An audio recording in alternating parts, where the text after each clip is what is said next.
Ya, thank you Kak Oci untuk kesempatannya.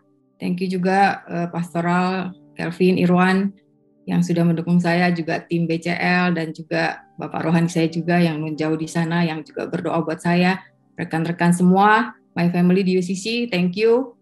Mungkin sudah berapa lama ya saya nggak pernah sharing atau khotbah, tapi saya nggak bilang saya khotbah, saya mungkin men-sharingkan perenungan pribadi aja. Dan maaf banget belum bisa onsite, hanya baru bisa online. Dan tadi Nadia sudah membukanya dengan sebenarnya bukan appetizer ya, kayaknya udah main course juga. Itu apa? Appetizer rasa main course kali ya. Gitu.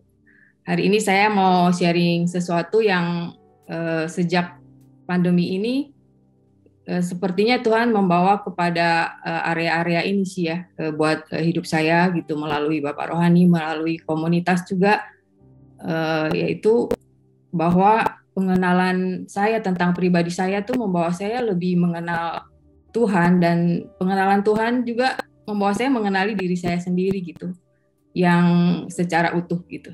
Saya akan coba share screen. Saya mencoba mempersiapkan slide-nya dengan kemampuan saya sendiri dan dibantu anak-anak Keke dan Jolin juga untuk mengeditnya. Hari ini judul sharing yang saya mau bawakan adalah Knowing God, Knowing You.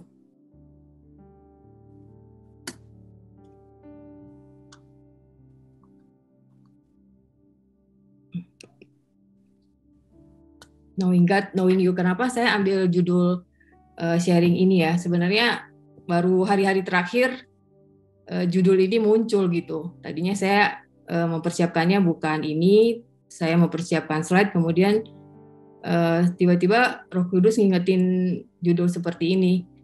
Jadi saya coba menyampaikannya buat Bapak Ibu Saudara. Hari ini mungkin saya akan membahas tentang Tuhan Yesus juga, tapi mungkin bukan dari sisi ketuhanannya, karena saya percaya untuk sisi ketuhanannya kita sudah tidak meragukannya. Bahkan hari ini kita merayakan Paskah juga. Kita ada karena kematian Yesus buat kita, dan iman percaya kita tidak sia-sia karena juga kebangkitannya yang kita rayakan hari ini.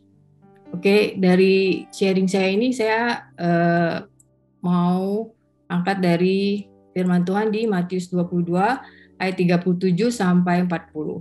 Ini ayat yang familiar banget ya, bahkan mungkin kita lupa ayat-ayat yang lain, tapi yang satu ini kayaknya kita nggak akan pernah lupa.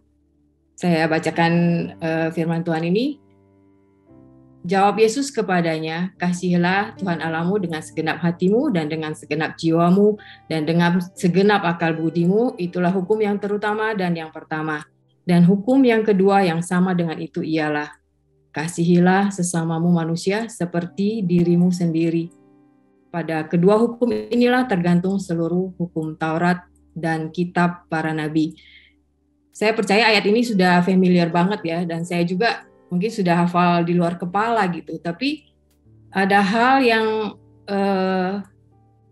perspektif yang Tuhan bukakan buat saya, karena selama ini saya kalau baca ayat ini saya memikirkannya tuh kayak salib ya. Jadi ke atas terus ke samping gitu. Dari dulu pengertiannya tuh, dan di dalam picture image saya tuh ya ke atas sama Tuhan, ke samping sama sesama gitu loh.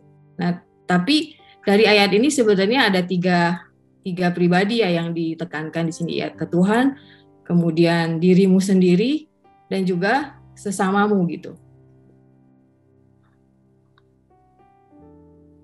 Kalau di dalam mindset saya seperti ini nih, harusnya tuh gambarannya seperti ini, karena dikatakan bahwa kita harus mengasihi Allah, tapi juga mengasihi orang lain seperti diri kita sendiri. Yang sometimes kita lupa ya, kita mengasihi Allah, terus kita mengasihi orang lain. Saya nggak bilang kita harus jadi egosentris ya, bukan itu poinnya. Tapi kebanyakan orang tidak bisa mengasihi dirinya, atau tidak bisa mengasihi diri dengan benar ya. Either dia kebablasan terlalu egosentris, atau dia nggak bisa mengasihi diri sendiri dan merasa dirinya kurang baik, mungkin yang tadi Nadia bilang juga ada feeling guilty yang berlebihan gitu loh, karena saya lihat fenomena hari-hari ini tuh banyak banget orang-orang yang nggak sama dirinya sendiri tuh nggak mengasihi gitu. Inilah yang saya mau pengen sharingkan buat Bapak Ibu hari ini.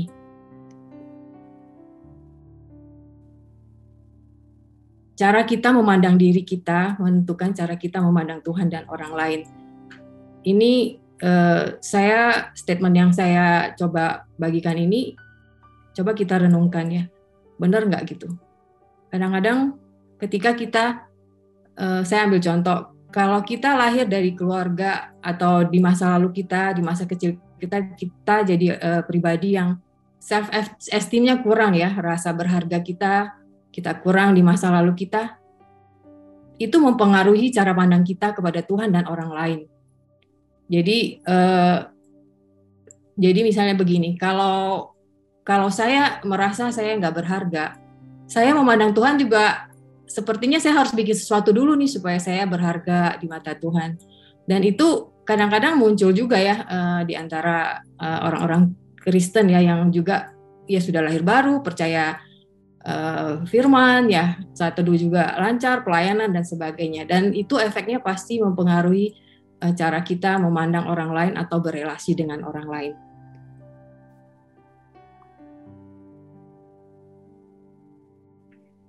Nah, makin kita kenal diri kita, harusnya membuat kita tuh makin kenal Tuhan, dan sebaliknya. Mungkin dalam statement ini kita berpikir ya, kita tuh kenal Tuhan dulu apa kenal diri kita sendiri sih gitu. Ini sebenarnya pertanyaan pribadi ya buat saya, tapi saya pikir-pikir gitu loh. Ketika saya kenal Tuhan itu saya sudah umur berapa ya, waktu itu tahun 91, mungkin waktu saat mau kuliah ya. Nah tapi dari lahir saya mengenal diri saya kan sebagaimana apa adanya sebelum maksudnya mengenal diri saya sesuai pola asuh keluarga saya, kemudian dari kecil apa yang ditanamkan itulah nilai-nilai saya tentang diri saya gitu. Tapi sejak saya ketemu Tuhan itu berbeda gitu loh. Saya percaya kita semua tahu dan nggak pernah lupa ya dengan ayat bahwa kita ini diciptakan serupa dan segambar dengan Allah. Tapi kenapa ya gitu loh, hidup kita tuh susah banget sih, ngerti sih kita lagi menuju pada keserupaan selama kita hidup di dunia ini kan, proses keserupaan itu terus berlangsung gitu loh. Tapi proses pengembalian ke sananya sepertinya kok kayak susah gitu ya. Bukan kita kurang doa, bukan kurang persekutuan kadang, tapi ternyata ada area-area di dalam diri kita tuh yang memang kita harus kenali, dan kita juga ada pekerjaan Roh Kudus juga dalam diri kita yang membantu semuanya itu. Sehingga ketika kita makin kenal diri kita tuh makin kenal pencipta kita gitu.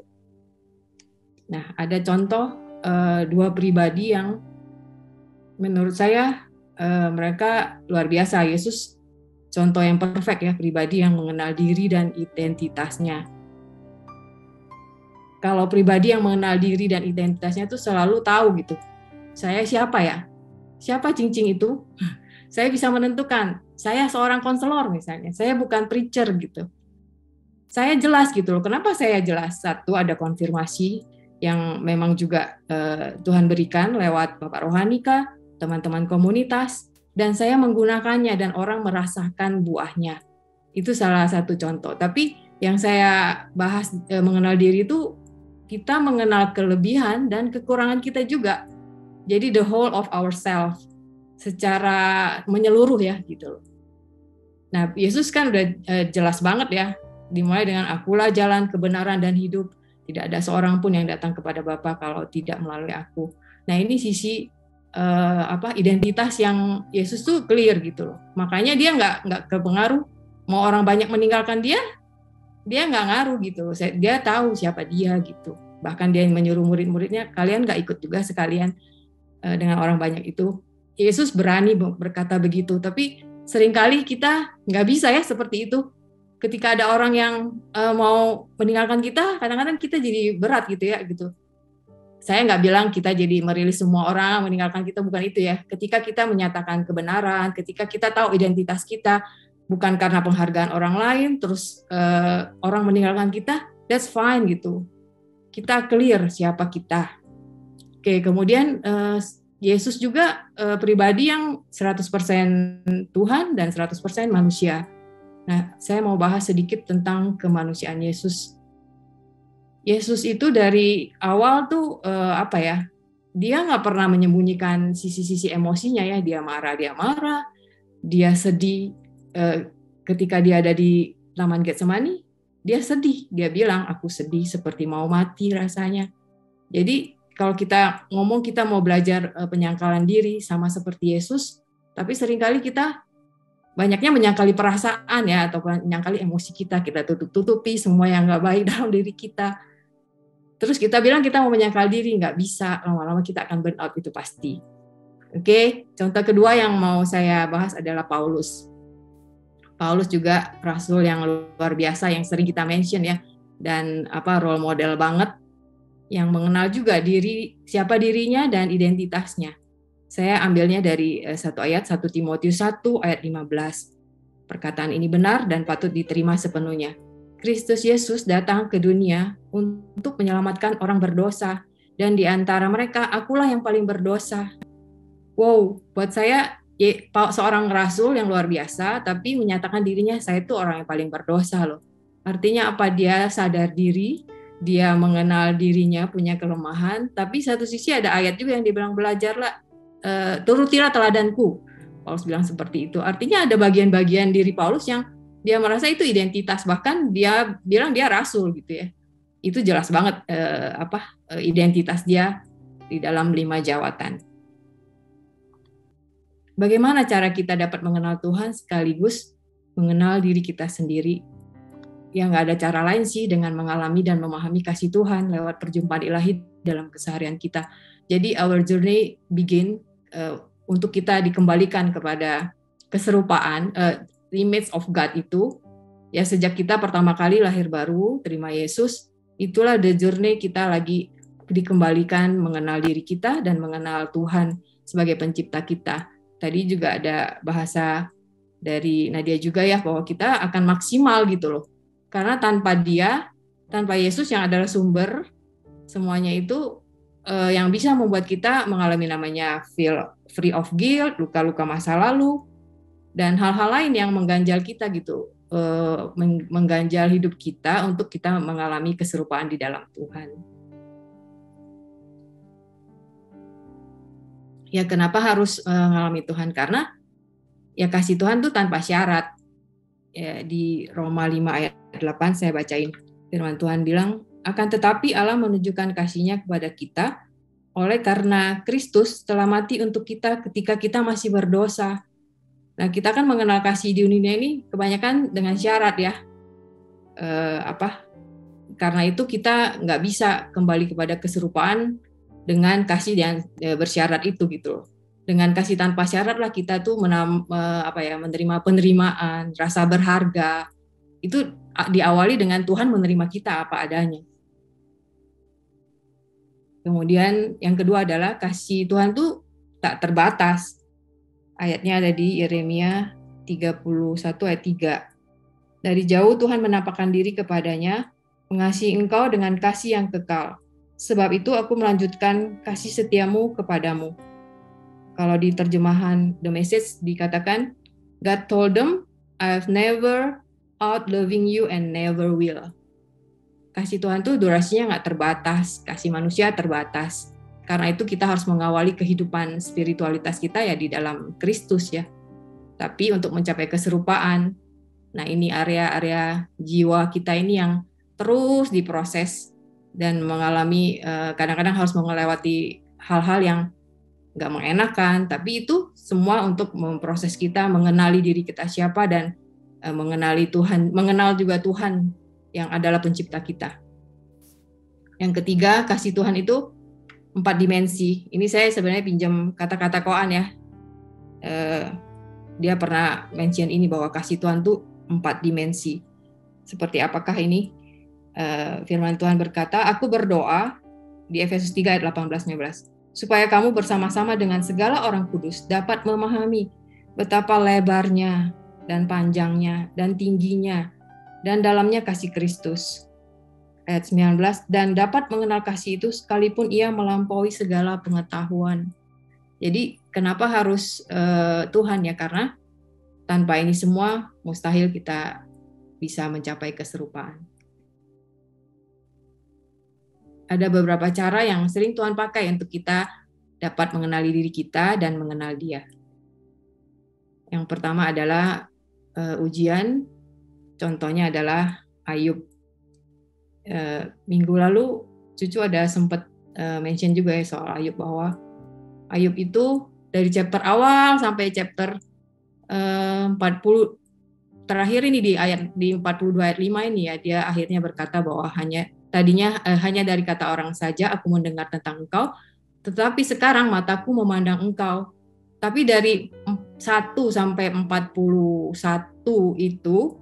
itu kegalauan Ayub tuh luar biasa ya, bahkan mungkin terluka ya dengan teman-temannya yang bukannya menyembuhkan, karena kan dia bingung ya, maksudnya bingung karena ini kenapa ya saya mengalami seperti ini gitu. Yang which is kita tahu itu Tuhan yang mengizinkan, walaupun kita tahu bahwa Ayub itu orang yang saleh. Dia tuh kalau istilahnya nggak layak juga sih ya, bukan nggak layak, maksudnya kenapa Tuhan tuh mau menguji dia sih gitu ya. Kalau kita jadi Ayub kan, Tuhan kenapa sih gitu, gue harus ngalamin seperti ini gitu. Bahkan diri kita sendiri merasa kita kayak terkutuk kali ya. Nah Ayub tuh sampai 41 chapter mengalami hal-hal seperti itu gitu loh. Tapi di ayat kelima akhirnya dia menyatakan bahwa dengan ujian ini dia akhirnya tahu gitu loh, memandang Tuhan gitu loh. Bahkan saya percaya bahwa di dalam sampai chapter 41 dia tuh mengenali diri dia gitu loh ya, kegalauan dirinya, mungkin juga terombang-ambing ketika istrinya berkata kutukilah Allahmu gitu ya. Kok gitu sih gitu loh. Sometimes kan ketika kita ngalamin sesuatu tuh kadang kita sendiri yang kayak merasa sendiri ya kadang-kadang ya, tapi ya ada Roh Kudus yang beserta kita ya, dan kita sih percaya ketika ada orang-orang yang bersama dengan kita, minimal menemani kita berproses, saya percaya kita bisa melewati ujian-ujian juga. Kemudian di ayat 10 ini yang juga menjadi rema buat saya juga, dikatakan bahwa lalu Tuhan memulihkan keadaan Ayub setelah ia meminta doa untuk sahabat-sahabatnya. Dan Tuhan memberikan kepada Ayub 2 kali lipat dari segala kepunyaannya dahulu. Sama ya, ini setelah 41 chapter akhirnya Ayub mengambil keputusan gitu. Berdoa, meminta doa untuk sahabat-sahabatnya, yang which is sahabat-sahabatnya maksudnya mau menghibur, tapi akhirnya banyak melukai Ayub ya sebenarnya. Tapi Ayub memutuskan berdoa buat sahabat-sahabatnya, yang which is buat saya ini healing proses ya buat Ayub. Dia ampuni dan dia berdoa untuk teman-temannya. Dan setelah itu Tuhan memulihkan. Jadi turning point-nya ternyata ada di titik ini buat seorang Ayub. Oke, yang kedua itu luka. Nah ini yang mengalami ini adalah Yusuf ya. Ya Ayub tadi juga ya, tapi ini Yusuf juga mengalami hal yang sama. Dia harus mengalami proses luka. Di Kejadian 37 ayat 5 sampai 7 dan 9. Sebenarnya proses Yusuf ini Tuhan tuh lagi memproses Yusuf itu dari proses akunya menjadi Tuhan ya. Kita perhatikan yang saya kasih tanda merah. Saya bacakan ayatnya. Pada suatu kali bermimpilah Yusuf, lalu mimpinya itu diceritakannya kepada saudara-saudaranya. Sebab itulah mereka lebih benci lagi kepadanya. Karena katanya kepada mereka, coba dengarkan mimpi yang kumimpikan ini. Tampak kita sedang di ladang mengikat berkas-berkas gandum, lalu bangkitlah berkasku dan tegak berdiri. Kemudian datanglah berkas-berkas, kamu sekalian mengelilingi dan sujud menyembah kepada berkasku itu. Lalu ia memimpikan pula mimpi yang lain yang diceritakannya kepada saudara-saudaranya. Katanya, aku bermimpi pula, tampak matahari, bulan, dan 11 bintang sujud menyembah kepadaku. Saya percaya mimpi yang dimimpikan Yusuf itu dari Tuhan sih ya, karena kita tahu endingnya Yusuf jadi Perdana Menteri ya di Mesir ya. Dan memang dia di antara saudara-saudaranya dia mendapat level, maksudnya jabatan yang tinggi gitu. Jadi mimpinya tuh nggak salah ya, dan memang juga dari Tuhan. Hanya ketika dia menceritakannya, nggak ada kata Tuhan ya, aku dan aku gitu.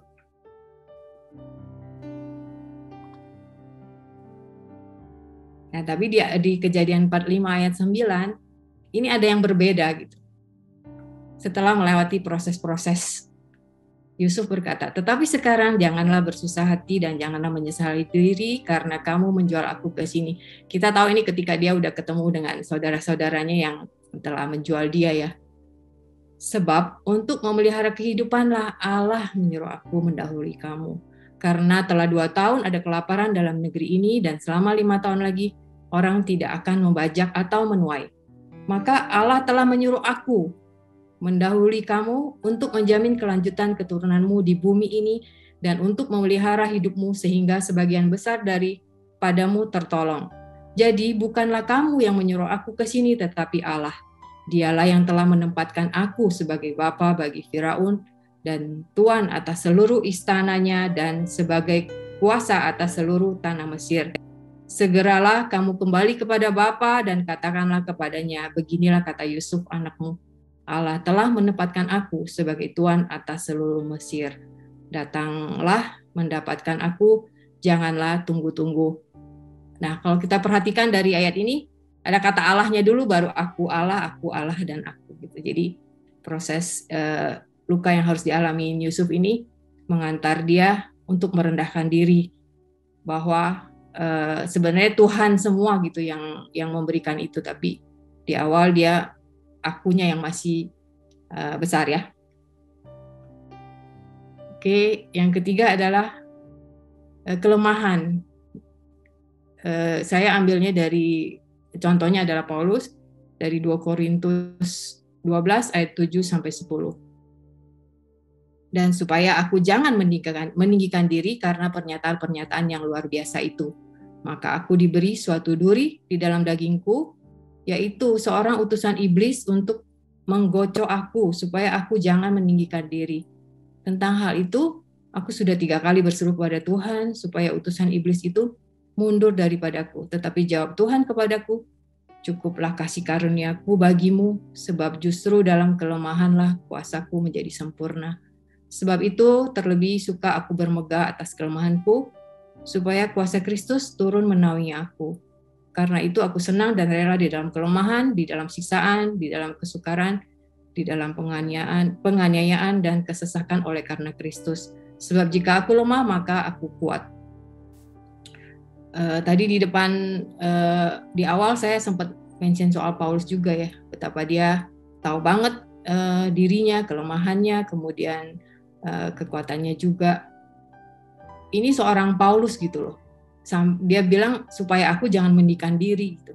Artinya dia sadar diri ya bahwa sometimes dia bisa meninggikan diri juga. Apalagi kita, kalau saya mikirnya apalagi kita gitu. Sometimes kita juga struggling di area itu ya gitu. Ada kecenderungan yang mungkin di masa lalu kita karena kurang penghargaan, jadi kita di dalam pelayanan, dalam hal apapun kita tuh kayak ya karena aku gitu. Tapi Tuhan seringkali menempatkan kelemahan kita, dan saya percaya di Zoom ini dan juga di onsite, siapa sih yang nggak punya kelemahan? Tapi Paulus tidak malu gitu menyatakan kelemahannya gitu. Bahkan dia sudah berseru 3 kali, Tuhan tetap tidak menjawab, dia bilang. Padahal itu juga dari iblis. Mungkin kalau saya jadi Paulus bisa ngambek kali ya sama Tuhan gitu. Tuhan gitu. Saya kan udah bertobat, udah melayani Engkau, banyak yang saya kerjakan segala macam bla bla bla gitu loh. Masa sih kau memberikan ini kepadaku gitu? Ya karena saya bukan Paulus juga bukan saya ya. Tapi kalau kita lihat lagi di bawah, Paulus bilang dia senang rela di dalam kelemahan, di dalam siksaan. Tapi rasanya ya hari-hari ini jarang orang bisa berkata seperti ini ya. Saya apa sih, saya lemah, saya disiksa oke gitu. Tapi karena Kristus ya, bukan karena kebodohan ya gitu loh. Tapi kayaknya kadang-kadang jauh sih ya dari semuanya ini gitu loh. kehidupan kita. Bahkan saya sendiri kadang merasa kayaknya belum seberapa lah dari Paulus gitu. Oke.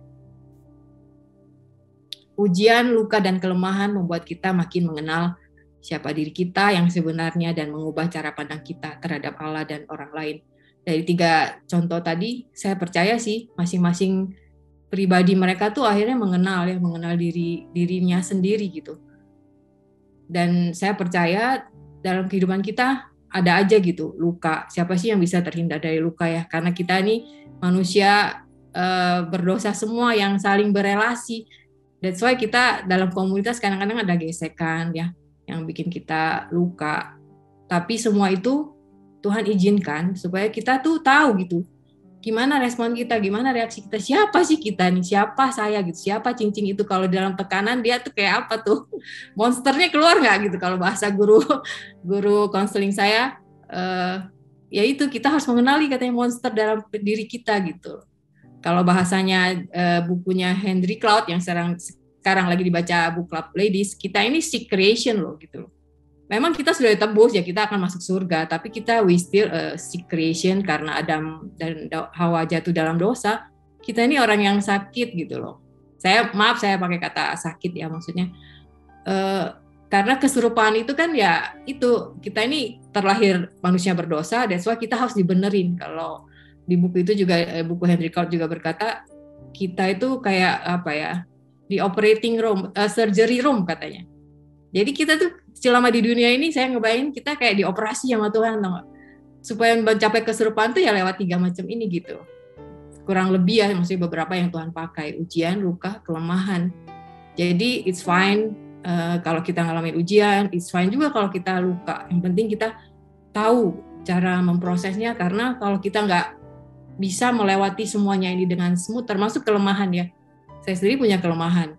Saya orangnya panikan, saya banyaklah kelemahan-kelemahan, tapi kami juga di klub itu, di BCL, sama-sama berproses dan kami nggak malu sih, maksudnya menyampaikan bahwa saya lagi struggling di sini, saya lagi berproses di sini. Tapi kami bersama-sama saya menemani orang berproses, saya juga ditemani berproses. Nanti saya sebutkan apa sih sebenarnya support system yang kita harus punya untuk kita bisa melewati 3 macam area ini dengan baik.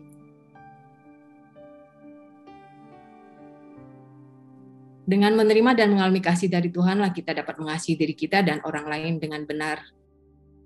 Setelah kita terima kasih dari Tuhan, kemudian kita juga tahu mengasihi diri kita, bukan yang over ya, maksudnya mengasihi diri sini, maksud saya bukan yang egosentris itu, bukan, dengan benar. Karena sometimes kita nggak bisa, kalau kita belum pulih, kita tuh bisa kebablasan ya, either terlalu mengasihi diri ya, atau mengasihani diri bahkan ya, atau malah enggak gitu loh, di-ignore gitu loh.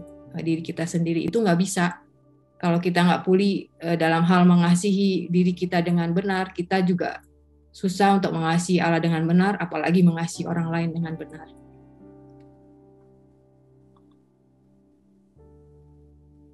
Sebentar lagi saya selesai, ini slide terakhir. Nah, ini support system yang Tuhan untuk kita makin bisa kenal Tuhan dan diri kita. Mentor rohani atau pembimbing rohani atau bapak rohani atau orang yang mengcover saudara. Mereka lah seringkali orang-orang yang Tuhan pakai ya untuk melihat diri kita kedalaman.